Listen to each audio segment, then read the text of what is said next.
We live in an age where comfort surrounds us, yet our hearts often remain uneasy. We can speak to anyone across the world, but struggle to sit quietly with ourselves. The mind leaps from one desire to the next, always reaching, rarely resting. The Buddha once observed that human beings run from what is near and chase what is far, forgetting that peace is found in neither. This paradox defines much of modern life. We wake each morning and search for happiness in the same familiar places, in success, possessions, or validation. For a brief moment, the satisfaction feels real, but soon it fades like mist under sunlight. Then the cycle begins again. We look outward for what can only be found inward. Yet, when difficulties arise, illness, loss, disappointment, we glimpse the fragility of the world we depend on. The routines and goals that once gave us meaning begin to crack. What remains when the things we counted on no longer comfort us? Buddhism begins here, at this very question. It doesn't promise to remove the storms of life, but teaches us how to stand calmly within them. In meditation, practitioners often describe realizing that the world does not necessarily become easier. Rather, their relationship with it changes. The waves of life still rise and fall, but they no longer define the ocean. Happiness in difficult times begins with this understanding that peace does not come from arranging life perfectly, but from accepting its imperfect flow. When we stop running from discomfort, we begin to see it differently. Pain, anxiety, and uncertainty are not punishments but invitations, moments that call us to look deeper. Behind every difficult experience lies an opportunity to awaken. The Buddha's path is not about escaping reality, but awakening to its true nature. To see that all experiences, pleasant or painful, are temporary, interconnected, and ever-changing.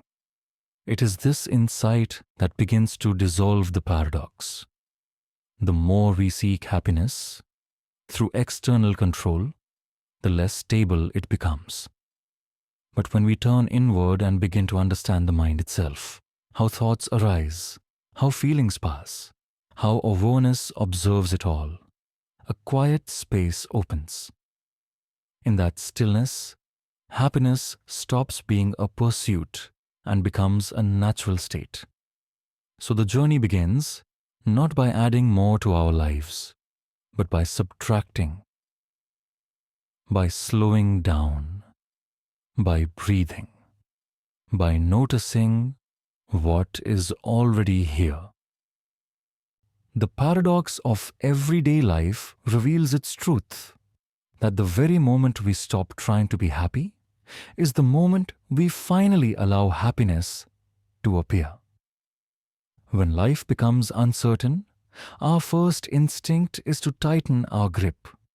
We try to hold everything together, our plans, our image, our sense of safety. We think that if we can just keep control, pain will stay away. But Buddhism teaches that it is this very grasping, this desperate attempt to command the uncontrollable, that creates suffering. In Pali, the Buddha called it tanha, the thirst or craving that binds us to dissatisfaction. We thirst for comfort, approval, success, and permanence in a world that is never still. When reality shifts, as it always does, the mind resists. It says, "This shouldn't happen. It's not fair. It's not how I wanted things to be." That inner argument becomes the seed of suffering. Pain may be part of life, but suffering arises when we refuse to let life move.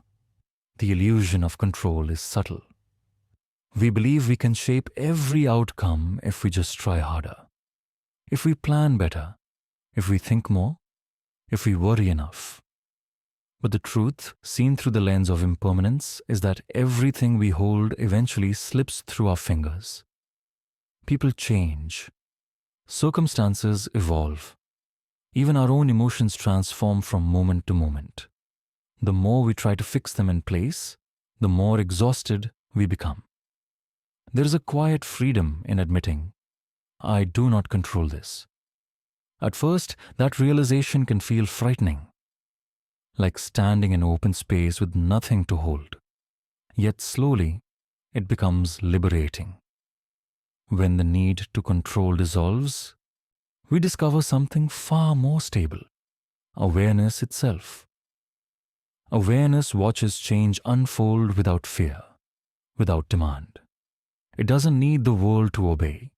It simply allows, and in that allowing, there is peace.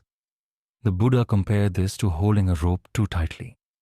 The tighter we pull, the more the rope burns our hand. Only when we loosen our grip can the pain begin to ease. To see this clearly is to understand that control was never the path to happiness. It was the barrier. When we learn to let things be as they are, the world softens. We stop fighting the flow of events and begin to move with it. The storms of life still come, but we no longer drown. Instead, we learn to float, held by the same current we once resisted. True happiness does not come from controlling life. It comes from understanding it. And understanding begins when we dare to release our need to command what was never ours to hold. Letting go is one of the most misunderstood ideas in Buddhism. Many people hear it and imagine detachment, an emotionless withdrawal from the world, or cold refusal to care. But true letting go is not about indifference. It is about love without fear, presence without possession, participation without control. To let go means to stop for fighting reality. It means to open the hand that has been clenched around expectations, around how things should be. In the teachings of the Buddha, suffering arises from resistance, the mind's refusal to accept the changing nature of all things. When we resist pain, it deepens. When we resist impermanence, it turns to grief. And yet, when we allow life to unfold, even when it hurts, something begins to shift within us. Acceptance does not mean we approve of everything that happens. It means we stop wasting energy denying what is. When we can simply say, this is what's happening now, the heart begins to rest. That small act of acknowledgement opens space for wisdom to enter. We see that reality is not personal, it is just movement. The flow of causes and conditions, like waves rising and falling on the ocean's surface. The Buddha compared the mind to a lake. When we struggle against life, the water becomes turbulent and muddy. We cannot see clearly through the waves of anger, regret, or desire. But when we let go, not by force but by softening, the water settles. The mud sinks to the bottom and clarity returns by itself. That clarity is acceptance. It is not something we create. It is what remains when resistance fades. In difficult times, the ego clings harder. It says, I must fix this. I must control it. I must find a way out. But sometimes the way out is not through control. It is through surrender. Letting go is the art of trusting the deeper intelligence of life. The seasons change, the body heals, the heart learns, even without our constant interference. Acceptance allows that process to happen naturally. When we accept life, we begin to see beauty even in the broken. The Japanese call this wabi-sabi, the art of finding grace in imperfection. Likewise, in Buddhism, acceptance is not resignation but reverence, an acknowledgement that everything, even pain, belongs to the great tapestry of existence, and in that acceptance, a gentle joy arises, not the joy of triumph, but of alignment. The quiet peace of finally resting in what is. We stop needing the world to change before we can breathe. We realize that freedom was never in rearranging the world, but in releasing our grip upon it. When hardship strikes, the mind does not stay where we are. It rushes backward, replaying what was lost, or it races forward, trying to predict what comes next. In this movement between past and future, we forget the only moment that truly exists, the present. The Buddha called mindfulness, or sati, the path to awakening because it reconnects us with this living moment. It is the gentle awareness that watches without grasping. Through mindfulness, we begin to see thoughts as passing clouds rather than permanent truths, and emotions as visitors rather than rulers of the heart. This shift from identification to observation is where peace begins to take root. When we sit in stillness and observe the breath, the mind may wander. It may bring memories, worries, or noise from the world outside. But mindfulness is not about silencing the mind. It is about learning to listen differently. We notice the wandering without judgment, then guide our attention back to the rise and fall of the breath, to the sensations in the body, to this moment unfolding now. In doing so, we retrain the heart to rest in presence rather than reaction. Every breath becomes an anchor, each inhalation a reminder of life entering anew, each exhalation a release of what no longer serves us. Through this simple rhythm, the mind learns to trust stillness. It realizes that peace was never something to be achieved.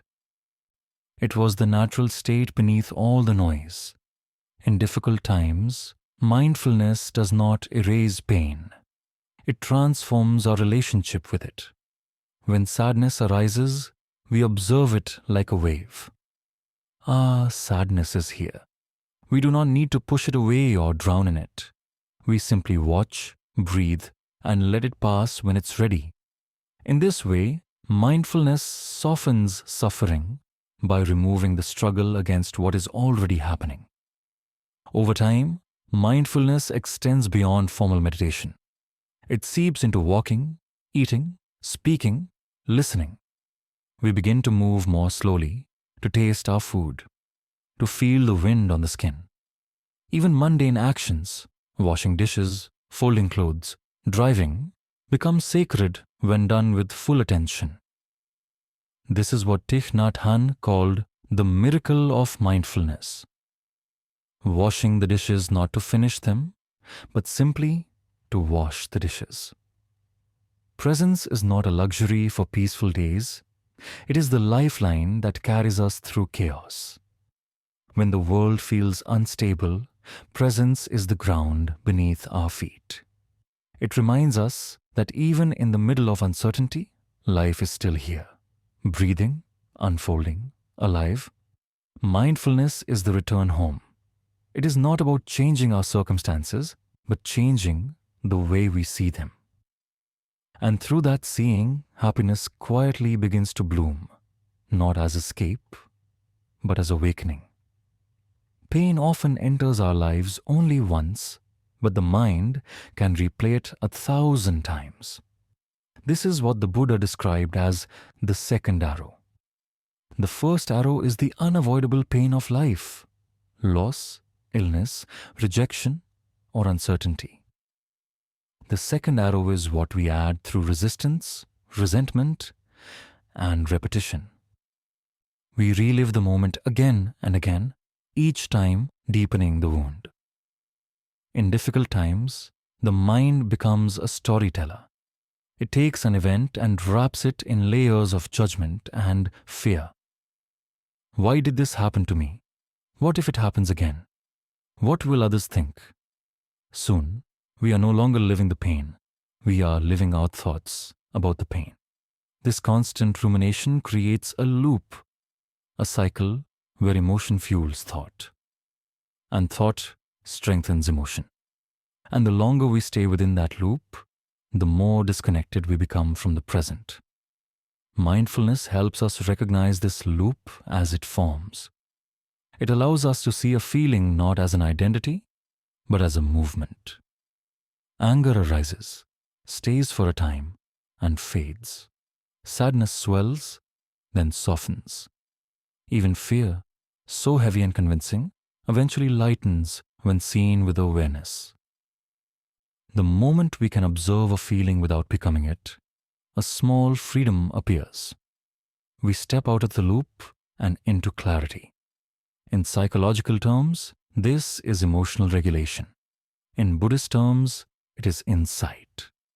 Both point to the same truth, that awareness transforms reaction. When you can name your emotion gently, this is anxiety, this is grief, this is longing, you are already less entangled in it. Naming brings distance. It turns chaos into something seen, known, and therefore workable. It is natural for the heart to feel. The goal is not to suppress emotion, but to understand its roots. Beneath anger often lies hurt. Beneath fear, a longing for safety. Beneath sadness, a yearning for connection. When we look deeply, emotion becomes a teacher. It reveals what the heart truly needs, not what the ego demands. The practice, then, is to pause, even for a breath, before reacting. When someone criticizes you, when disappointment strikes, when anxiety rises, breathe and look inward. Ask softly, what is happening inside me right now? That single act of awareness interrupts the loop. It transforms reaction into reflection. Over time, we learn that peace is not the absence of emotion, but the absence of compulsion. Emotions still arise, but they pass like clouds across a wide, quiet sky. The sky does not chase them, nor does it hold them. It simply remains, open, boundless, clear, and so can we. To stay happy in difficult times is not to stop feeling, but to stop fighting what we feel. It is to rest as the witness, still, compassionate, and free. Wisdom becomes real only when lived. Meditation is not an escape from the world, but a way of returning to it more awake. Each breath, each step, each quiet moment of awareness is an act of liberation, a small loosening of the knot that keeps us tied to suffering. Letting go begins with the body. When we sit, we feel the ground beneath us, solid, unmoving. The body becomes an anchor, reminding us that in this moment, we are supported. We notice the breath entering and leaving, not forcing it, simply allowing. If thoughts arise, we greet them gently, thinking, then return to the breath. This simple rhythm teaches the mind to soften. It learns that not every thought requires pursuit, and not every emotion demands control. As the breath steadies, awareness deepens. We start to see how tension hides in the shoulders, the jaw, the chest, small resistances that mirror the mind's struggle. Each exhalation becomes a letting go of control, of fear, of expectation. It is here that letting go becomes not a concept, but a felt experience. The body and the mind begin to move in the same rhythm, easeful, natural, present. Beyond formal sitting, meditation can infuse every action. When you walk, feel each step touch the earth. When you eat, taste each bite as if for the first time. When you listen to another, let your attention rest fully on their words without preparing a reply. This is meditation in motion, the art of living deliberately. It transforms the ordinary into sacred practice. Loving kindness meditation, metabhavana, is another doorway. We begin with ourselves. May I be peaceful. May I be healthy. May I be free from suffering. Then we extend it outward to those we love, to strangers, even to those who have hurt us. This practice dissolves the walls the ego builds. It reminds us that others too suffer and struggle just as we do. Compassion replaces resentment, and joy grows in the soil of understanding. Throughout the day, mindfulness pauses become like small oases. Before opening a message, breathe once. Before responding in anger, breathe twice. These moments of awareness redirect the mind from reaction to presence. They turn chaos into choice. This is where real transformation begins, not in grand realizations, but in the quiet discipline of returning again and again to now. Over time, the fruits of practice ripen naturally. Anxiety loosens, patience grows. The heart opens to both beauty and sorrow without collapsing. You discover that meditation was never about becoming someone new. It was about remembering who you already are beneath the noise, aware, compassionate, and free. To meditate, then, is simply to live fully awake. To walk, to breathe, to love, to forgive, all become expressions of letting go. And in that living meditation, happiness no longer needs to be sought. It arises quietly, like dawn following night. In a world overflowing with noise, silence has become rare, almost uncomfortable. We fill every pause with music, conversation, or thought, as if afraid of what might emerge if things grew too quiet. Yet, it is in silence that the deepest truths begin to surface. Buddhist practice calls this noble silence, not merely the absence of sound, but the presence of awareness. Silence is not emptiness, it is spaciousness. It allows the dust of constant thought to settle, revealing what lies beneath. When we sit quietly, the mind at first resists. It wanders, argues, remembers, plans. But if we stay still long enough, something begins to shift. Thoughts lose their urgency. The breath becomes steady. And from that stillness, clarity arises, not forced, not constructed, simply revealed. The Buddha often retreated into silence, not as a rejection of the world, but as a way of listening more deeply to it. When the mind is quiet, we begin to hear subtle things, the rhythm of breathing, the whisper of wind, the quiet beating of the heart. These sounds remind us that life is already happening without our constant interference. We don't need to control every breath or thought. Existence sustains itself effortlessly. Silence also teaches humility. It shows us how vast life truly is and how small our worries appear within it. When we step back from our inner noise, we notice that reality keeps unfolding perfectly well without our commentary. This realization softens the ego's constant insistence on being the center of every story. In silence, we dissolve a little, and what remains is peace, a peace born from connection rather than isolation. In meditation, silence can feel like coming home. It doesn't mean nothing is happening. It means we are finally allowing everything to be as it is. No grasping, no avoidance, just the quiet awareness that watches. That awareness is the essence of wisdom. It sees clearly because it no longer tries to edit reality. In daily life, silence can be practiced in small ways. Turn off the background noise for a few minutes each day. Pause before speaking. Listen more deeply, not only to words, but to what exists between them. Silence in communication creates understanding. Silence in solitude creates insight. Modern psychology echoes this truth. In moments of silence, the nervous system resets. The body finds its natural rhythm. The mind integrates emotion and memory. This is why peace often feels physical, because it is. Silence heals both mind and body by returning us to alignment with what is natural.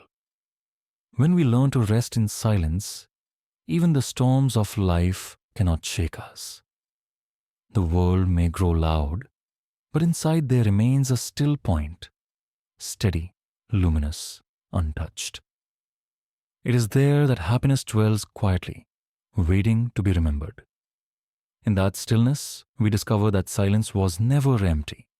It was full, full of life, full of wisdom, full of peace. The true test of wisdom is not how serene we are on a meditation cushion, but how gently we walk through the noise of life. In monasteries, silence and structure guide the mind. In daily living, chaos and unpredictability too. Yet the same awareness that watches the breath can also watch the rush of work, the tension in relationships, or the ache of loneliness. Buddhist practice was never meant to stay on the mountain. It was meant to bloom in the marketplace. At work, mindfulness reminds us that success built on constant anxiety is no success at all. We can still pursue excellence, but from a place of presence rather than pressure. When we give full attention to a task, writing an email, serving a customer, making a decision, that act itself becomes meditation. The mind, usually split between what was and what might be, returns to now. Even simple routines, when done mindfully, carry a quiet dignity. The work no longer defines us. Our awareness within it does. In relationships, mindfulness transforms reaction into understanding. The Buddha taught that all beings seek happiness and wish to avoid suffering, even those who hurt us. When we remember this, anger softens into compassion. Before replying in frustration, pause and feel the breath. Notice what is happening in your body. The tightening of the chest, the quickening pulse. In that awareness, space opens between impulse and action. You may still speak, but from clarity rather than heat. Love deepens, not when we agree on everything, but when we learn to see through another's suffering without judgment. Loneliness, too, becomes a teacher when met with awareness.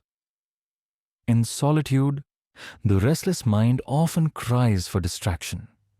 But when we stay with the feeling, without escape, without labeling it bad, we begin to sense its hidden gift. Solitude reveals the difference between isolation and aloneness. Isolation is emptiness filled with fear. Aloneness is fullness touched by peace. When we sit quietly and feel our own presence, we discover we were never truly alone. Awareness was always there, silent and steady. Psychology calls this self-regulation. Buddhism calls it equanimity. It is the art of staying balanced amid movement, of being kind without being consumed, active without being anxious. Equanimity is not indifference. It is the calm heart that remains open in every circumstance. It allows us to serve others without losing ourselves, to rest without guilt, to act without attachment to result. Each challenge in life becomes part of the path. Every conversation, every failure, every quiet evening alone, all become ground for practice. When you forget, return to the breath. When you're lost in noise, return to silence. When the world feels heavy, return to kindness. In this way, life itself becomes the teacher. The Buddha once said, "The path is not in the sky. The path is in the heart." And when wisdom touches daily life, the heart becomes that path, steady, open, awake in the midst of it all. There's an old story often told in Zen tradition, the story of the empty boat. A man is rowing his boat across a quiet river. The water is calm, the air still. Suddenly, another boat drifts downstream and collides with his. Anger flares within him. He shouts, ready to scold whoever caused this carelessness. But then he sees that the boat is empty. The anger dissolves instantly. There was no one to blame, only a hollow vessel carried by the current. The story seems simple, yet it carries profound wisdom about human nature. When someone criticizes us, betrays us, or acts cruelly, our instinct is to react. We take the event personally. We say, they hurt me. But what if, in truth, most of the time the boat is empty? What if people's actions are not really about us at all, but the result of their own pain, conditioning, or confusion? The Buddha taught that all beings act from causes and conditions. When ignorance meets desire, unskillful actions arise. When wisdom meets compassion, peace follows. Seeing this, we no longer need to carry resentment. We can let the boat drift away without shouting at the river. This understanding transforms the way we move through difficulty. When insulted, we can pause before striking back. When misunderstood, we can breathe instead of defend. When hurt, we can see the other not as an enemy, but as another being trapped in their own storm. To see this clearly is not weakness, it is liberation. It frees us from being chained to the reactions of others. The empty boat also symbolizes the self. Much of our suffering arises because we believe there is a solid I steering this life, an identity that must be protected, praised, or justified. But in deep meditation, we begin to see that this I is also a kind of illusion, a boat drifting down the river of conditions. Thoughts, memories, and emotions flow through, but none of them truly define who we are. When the sense of self softens, so does the need to defend it. We become spacious like the sky, open to everything, attached to nothing. This does not mean we stop caring. On the contrary, compassion blossoms naturally when the boundaries of I and you begin to fade. We realize that others' suffering is not separate from our own. Their mistakes, our mistakes, all arise from the same river of human experience. And when we understand this, forgiveness is no longer an effort.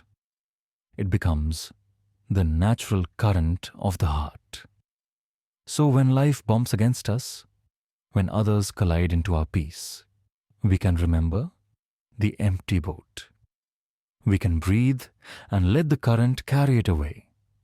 No shouting, no blame, no holding on. Just awareness, steady and vast. In that stillness, we discover a deep truth. It was never the boat that disturbed us. It was our own mind meeting it. And once the mind becomes quiet, every river, no matter how rough, begins to flow peacefully again. Happiness, as Buddhism teaches, is not something to be found. It is something to be remembered.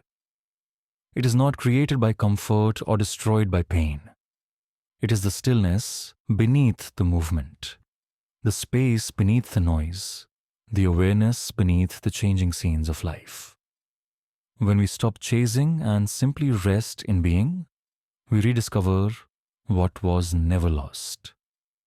Through the teachings of mindfulness, letting go, and compassion, we come to see that difficult times are not obstacles to happiness. They are the ground on which happiness matures. Without loss, we would not understand gratitude. Without impermanence, we would not cherish this moment. Without suffering, we might never seek wisdom. Life, in all its complexity, becomes the very feel of awakening. When the mind no longer demands that life be other than it is, peace quietly unfolds. The Buddha likened this to a lotus rising from muddy water. The flower does not curse the mud, it draws nourishment from it.